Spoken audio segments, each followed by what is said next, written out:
আমরা ICT computer teacher মাদ্রাসা বোর্ডের।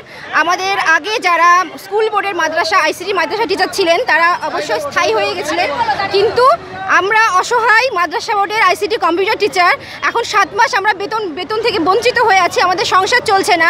অনেক বাচ্চারা আছে যাদের মায়েরা বাচ্চাদেরকে সাথে করে এই রাজপথে হাঁটছে।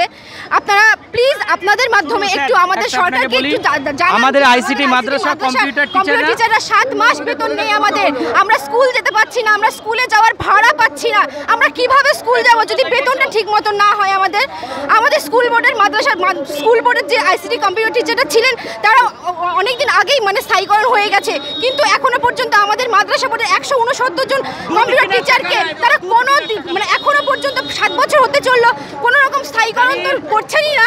বরঞ্চ আমরা যদি ডিপার্টমেন্টের কাছে যাই তাও ডিপার্টমেন্ট আমাদেরকে হতাশা করে ফিরিয়ে দিচ্ছে। আজ হবে কাল হবে করে ফিরিয়ে দিচ্ছে। আমরা স্কুলটা যাবো কি করে বলুন তো? স্কুলে যাওয়ার জন্য তো ভাড়া লাগে, সেই ভাড়াটা আমরা কোথায় পাবো? আমাদের 7 মাস 8 মাস বেতন বন্ধ। আমরা কি করে আমরা স্কুলে যাব? আমরা স্কুলে সমস্ত কাজ করি, কন্যাশ্রী থেকে শুরু করে যত কাজ, সরকারি ডিপার্টমেন্টে যত কাজ, আমরা বাংলা শিক্ষা পোর্টালে যত কাজ আমরা করি, কিন্তু কখন আমাদের এই সমস্ত কাজের কোনো গুরুত্ব দেওয়া হচ্ছে না। আমাদেরকে বেকার আমাদেরকে স্কুলে যেতে হচ্ছে। আমাদেরকে বলছেনও না যে কিভাবে আমরা স্কুল যাব কি যাব না, সেটাও আমাদেরকে জানাচ্ছে না।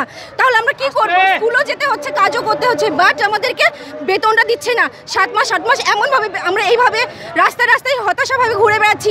আজকে আমরা বাংলা মাদ্রাসা ফোরামের সহায়তায় এই রাস্তায় নেমেছি। ওনারা আমাদেরকে সাহায্য করছেন এবং যত তাড়াতাড়ি সম্ভব আপনাদের মাধ্যমে আমরা বলতে চাই সরকারকে, সরকার যতটা পারুক আমাদেরকে ওনার আন্ডারে আমাদের সরকারিকরণ করার চেষ্টা করুন। ব্যাস। আমরা মুর্শিদাবাদ জেলা থেকে বলছি।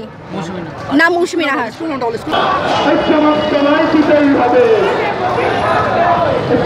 মুখ্যমন্ত্রীকে ধন্যবাদ জানাই, বিভিন্ন রকম অনুদান, কিন্তু সবথেকে সমস্যার কথা হচ্ছে মাদ্রাসা সার্ভিস কমিশনে বিজ্ঞাপন দিয়ে এখনও নিয়োগ হচ্ছে না। আমরা চাই যে স্বচ্ছভাবে নিয়োগ এবং প্রতিটা ক্যান্ডিডেটকে যে ওএমআর জেরক্স দিতে হবে। এক হচ্ছে আইসিটি এখনও বেতন পায়নি 9 মাস ধরে, সেই বেতন তাদের দিতে হবে এবং স্থায়ীকরণ করতে হবে। স্কুলে যেমন পিতৃকালীন ছুটির একটা জিও আছে, মাদ্রাসা সার্ভিস কমিশনে এখন এই জিও নেই, মাদ্রাসা কমিশনে এই জিও নেই। তাছাড়া হচ্ছে যে ট্রান্সফারগুলো হচ্ছে দীর্ঘদিন ধরে আটকে আছে, এই ট্রান্সফারগুলো চোরাপথে হচ্ছে। এইটার জন্য আমাদের এই রাজপথে নামতে হয়েছে। আমরা দৃষ্টি আকর্ষণ করি এই ব্যাপারে। আমরা অনেকভাবে লিখিত জানিয়েছি, কিন্তু কোনো সদুত্তর পাইনি বলে আজকে রাস্তা নামতে হয়েছে আমাদের। আশা রাখছি দিদি, মানবিক দিদি, নিশ্চয়ই উনি আমাদের এই দাবিগুলো মেনে নেবেন। আমার নাম আব্দুল সাত্তার আহমেদ, বেঙ্গল মাদ্রাসা এডুকেশন রাজ্য কমিটির সদস্য।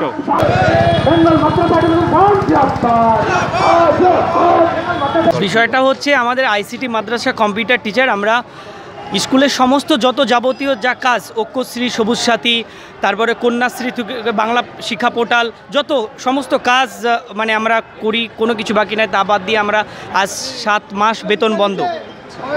তার জন্য আমরা হকের দাবির জন্য রাজপথে নেমেছি। আমাদের যে বকেয়া টাকা সেটা যেন আমরা ফেরত পাই এবং স্থায়ীকরণ, একই সঙ্গে স্কুলে যেরকম করে পার্মানেন্ট হয়ে তাদের স্থায়ীকরণ হয়েছে, একই আইসিটি কম্পিউটার টিচার হওয়া সত্ত্বেও স্কুলদের পার্মানেন্ট হয়েছে, আমাদের মাদ্রাসাটা কেন বঞ্চিত থাকবো? এই জন্য আমাদের সভানেত্রী যা বলার মৌসুমী নাহার বলে দিয়েছে। এই জন্য আমরা লড়বো, আমাদের আন্দোলন চলবে। এর জন্য যদি আমরা গুলি বারুদ খেতে হয় প্রস্তুত আছি। আমার নাম হচ্ছে সোহেল বাবু, মুর্শিদাবাদ জেলা। স্কুলে স্থায়ীকরণ হয়ে গেছে অথচ মাদ্রাসায় এখনো স্থায়ীকরণ হয়নি, তার দাবিতে আমরা আজকে রাজপথে নেমেছি। আজকে দীর্ঘদিন মাদ্রাসায় আইসিটি টিচারদের 8 মাস বেতন বন্ধ। আজকে আমরা রাস্তায় নেমেছি। আমরা দীর্ঘ 9 মাস বেতন পাচ্ছি না আইসিটি মাদ্রাসা কম্পিউটার টিচার এবং আমাদের স্কুলের কম্পিউটার শিক্ষকদের স্থায়ীকরণ হলেও মাদ্রাসার আইসিটি কম্পিউটার টিচারদের স্থায়ীকরণ করা হয়নি। সেই আমরা দীর্ঘদিন বঞ্চিত। আমরা 9 মাস বেতন পাচ্ছি না, আমাদের সংসার চলছে না। বিভিন্ন টিচারদের ছোট ছোট বাচ্চা আছে, তারা নিজেদের সংসার চালাতে পারছে না এবং গ্রুপ ডির নিয়োগ হচ্ছে না এবং ডিএ পাচ্ছে না। 2013 সালে গ্রুপ ডির পরীক্ষা হয়েছিল, এখনও রেজাল্ট বার হয়নি। আমরা এসছি, আমরা আইসিটি কম্পিউটার টিচার 169 জন মাত্র আছি। স্কুলের 5462 জনের আইসিটি কম্পিউটার টিচারের পার্মানেন্ট হলেও আমরা 169 জন মাত্র, আমাদের পার্মানেন্ট করা হয়নি। আমরা এখনও বঞ্চিত আছি। আমরা সবাই রাস্তায় নেমেছি প্ল্যাকার্ড নিয়ে, যেমন আমাদের মাদ্রাসা টিচারদের বদলির জন্য আছে, গ্রুপ ডি নিয়োগের জন্য আছে, আরও আইসিটি টিচারদের যারা আইসিটি টিচারদের বেতন বন্ধ আছে তাদের দাবির জন্য আছে, আর নিয়োগের পরীক্ষার জন্য আছে। নিয়োগের অ্যাডভার্টাইজমেন্ট করেও পরীক্ষা বন্ধ করা হলো কেন? আর মাদ্রাসার টিচাররা এত দূরে পড়ে আছে, যারা বদলির জন্য অনেকদিন থেকে আমরা আবেদন করছি, সেগুলোর জন্য আমরা আজকে দাবি জানানোর জন্য পথে নেমেছি।